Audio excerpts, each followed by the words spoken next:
Hi, I'm Michael and welcome to Michael's Matters. And yesterday, that's July 15th, was the first day of the first round of advanced child tax credits starting to go out to American families across the country who have children and who qualify.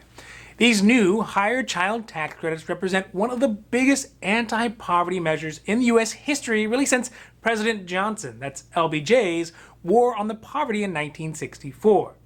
These new tax credits will be advanced, meaning that qualifying families will get the first of 6 monthly payments starting this month through the end of the year. The new benefits are really meant to be yet another leg of support for the millions of families who are still struggling as the economy slowly reopens and as other pandemic-era support measures begin to end. This could be things like enhanced unemployment benefits, mortgage forbearance, eviction moratorium, and SNAP Max and food stamp and P-Ebt benefits, which will all start to wind down later this year. In fact, at this point, over 20 states have already announced that they will end their pandemic-enhanced unemployment benefits earlier than the federal deadline or the recommendation in September. This means that these advance payments will really provide a lot of extra support for hundreds or even thousands or even hundreds of thousands of more Americans to fill in the gaps of those family monthly budgets depending on where they live and the size of their household and their income. So today, we are talking about the start of the first payments to American families of the new higher advanced child tax credits, who qualifies, how much you can get, and how to get access to them even if you don't normally have to file taxes. Now, this is Michael's Matters. And before we get to it, if you like this information, if you find it interesting, if you find it helpful, please don't forget to like and subscribe. That way you can get updates when our newest and most informative videos become available. So let's start off this Friday with the new higher child tax credits that many of our friends, our family members, and neighbors have started to receive, if not already, but they will then soon. These new child tax credits are as a result of the American Rescue Plan that was passed back in March of this year. In it, there's around $15 billion in total allotted for these new child tax credits meant for middle-class and lower-income families across the country in order to help them to get additional support as many still struggle and the country possibly slips back into another lockdown. According to the White House, quote, 97% of the children receiving this credit come from working families, and the other 3% includes kids being raised by retired grandparents or by someone who is seriously disabled, end quote. What this comes out to in real numbers is around 35.2 million families who will be eligible for the new benefits, which also includes 60 million children. As a further beneficial effect and really showing the anti-poverty intent of this credit, nearly 4.1 million Americans will be lifted above the poverty line because of these new advanced child tax credits. Now, just in case you were wondering, the current poverty line is set at $26,200 a year in income for a household of 4. Now, of course, this is an average from across the country, while the real poverty line could really vary much depending on where a family lives. Specifically for children, the new influx of cash will cut child poverty by 40%, again, according to the White House. These new checks technically started getting sent out yesterday on the 15th, but may take a few days to reach eligible Americans depending on how the benefits are received, either by mail or direct deposit, which most people will get set up for, even possibly by a prepaid debit card. These checks for July are the first of 6 checks that will be sent out through the rest of this year ending December. And the U.S. Treasury Department has said that the average payment for these advanced child tax credits will come out to $423 per family per month. But again, that will change based on the family's household size as well as their income. One of the most unique things, though, about this anti-poverty measure is that it is not aimed just at the lowest income Americans, but also at those middle-class families who often get left out of these types of programs. Now let's talk about how much families can expect to get. Under the provision in the American Rescue Plan, it authorizes the IRS to raise the existing child tax credit up to $3,600 in total per child under the age of 6 years old to be sent out to eligible families, and $3,000 for children between the ages of 6 and 17 years old. For the last 6 months of 2021, that's July through December, half of the total amount will be paid out monthly. So for each child under the age of 6, a family would be eligible for $300 a month. And for children between the ages of 6 and 17 years old, it would mean $250 a month through the end of the year. Then, when the family does file their taxes, and this is super important because families must file taxes or register with the IRS to qualify, the second half of the payments will be paid out in one lump sum. This means $1,800 more for each child under the age of 6 and $1,500 more for each child between the age of 6 and 17 years old. This would apply for families who have incomes that are up to $150,000 a year if they're filing married jointly, or $75,000 as a single person. So let's take a look at an example. So if a married couple has a 5 and a 7-year-old child with an annual joint income of $120,000 on their 2020 taxes, the IRS would send them a monthly check for $550 starting July 15th. That's $300 a month per the younger child and $250 per the older child. Those checks would last through December. Then the couple will receive the balance of the $3,300, or $1,800 for the younger child and $1,500 for the older child, as a part of their 2021 taxes.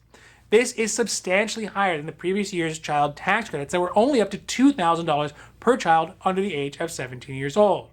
Furthermore, there is no limit on the number of children who can actually qualify, but for households who have incomes that are above $150,000 for joint filers or $75,000 for individuals, the amounts will start to scale down up until they make $170,000 for joint filers and $95,000 for an individual. So the amounts will start to change based off the income amounts.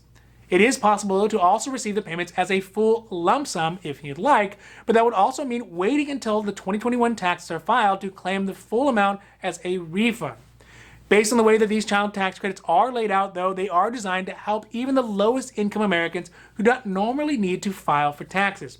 But under the new provision, a family doesn't need to have any income in order to receive the new benefits, as the new tax credit is fully refundable. In real numbers, this means that more than 27 million more children and their families will receive the child tax credit that otherwise would not have. Ironically, one of the biggest features of this new higher advanced child tax credit is also one of its biggest problems.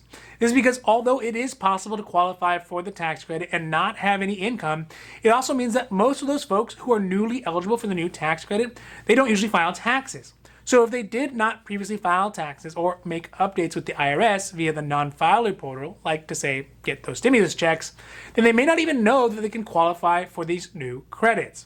In a recent survey, they found that 80% of all the people who got surveyed had little or no awareness about their new higher child tax credit. Although I'm sure you all and us are doing our part to try to get the word out, there are unfortunately going to be some people who could qualify, who have children, and could really benefit from these new credits, but are going to miss out on them. So, if anybody you know may qualify, please share this information with them about the new credits, and hopefully we can get some of those hard-to-reach folks into the program so they can qualify and get the extra help. Now, to make things easier, the IRS has opened up a new portal that will allow people to make updates and changes and notifications to their IRS account. In addition to letting the IRS know that you are here and that you qualify, you can also use the account to opt in as well as to opt out of receiving the advanced monthly checks. But of course, there are deadlines to all of this, so for August, you would need to opt out by August 2nd to stop the August 13th payment from going through. For September, the opt-out deadline is going to be August 30th, October 4th for October, November 1st for November, and November 29th for December. In order to be able to register with the IRS, a person would need to go to the IRS website, and I'll put a link down below in the comments, or register an account with ID.me. Once this is done, you can check if you are enrolled to receive the payment, stop advance payments, and give the IRS your updated bank account information. Now, since this is just the beginning of the portal, there will be additional updates that can be made throughout the portal once the child tax credits have gone out and later on this year. If someone does sign up for the payments, though, later, that doesn't mean that they lose any of the money. It just means that they will actually get a larger payment for fewer months through the rest of the year. So it's not like they'll lose the benefits if they come a little late to the party.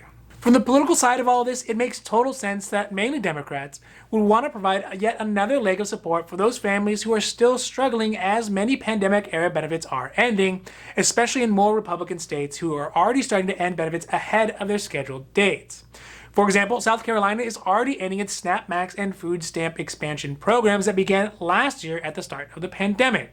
Additionally, many more red states are ending the expanded unemployment benefits, so that's PUA and PEUC benefits programs that provided additional money to people on state unemployment.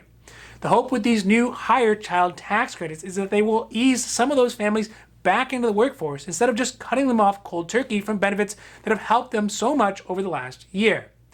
That being said, Democrats and really the president are pushing to make these new expanded child tax credits last for longer or possibly even being permanent. At the moment, they are only expanded out to 2021, but in the current infrastructure bill that is being negotiated in Congress, there's wording that would expand the child tax credit out to 2022, if not permanently.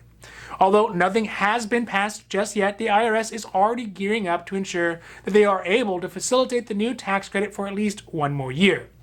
Given the fact that the yearly price tag for this expanded child tax credit comes out to a whopping $1 billion per year, the president has already said that it would be paid for by raising taxes on some of the wealthiest Americans who make over $400,000 a year or more.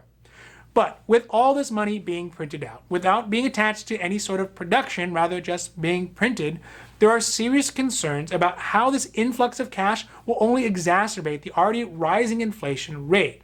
This last month, the consumer prices jumped by 5.4%, which is the highest we have seen in this country in the last 13 years. The jump in inflation, although is being touted as fleeting or more appropriately transitory, is a result of continual printing and distribution of money, which could paradoxically both help as well as hurt the lowest income folks in our country the most. So when we really think about it, it totally makes sense to increase the child tax credit. This is really the best way that a government can get cash into the pockets of their needy citizens. Now that the urgency and the unknown factors of the pandemic have really passed, there isn't a need of expedient but problematic bouts of cash just being put in the mail and mailed out to people. By going through the IRS, there is a much better way to track and to distribute all of this money. Of course, it isn't without its flaws, and realistically, a lot of folks who don't usually have to deal with the IRS, they are going to end up missing out. But the number of people who will eventually be lifted out of poverty, the number of children who will get a sizable amount of money to help them eat, to go back to school, and to get life back to some semblance of normalcy will far outweigh the number of people who will undoubtedly get left behind. Hopefully, though, you, me, all of us, as well as the government, will find a better way to get more awareness out there to those folks who don't file taxes to help them to qualify for these new child tax credit as well. Now, this has been Michael's Matters, and I hope that you found it interesting or helpful or at least useful. And if you did, please don't forget to like and subscribe. That way you can get updates when our newest and most informative videos become available. Now, for Michael's Matters, I'm Michael, wishing you a happy, healthy day. Have a great weekend.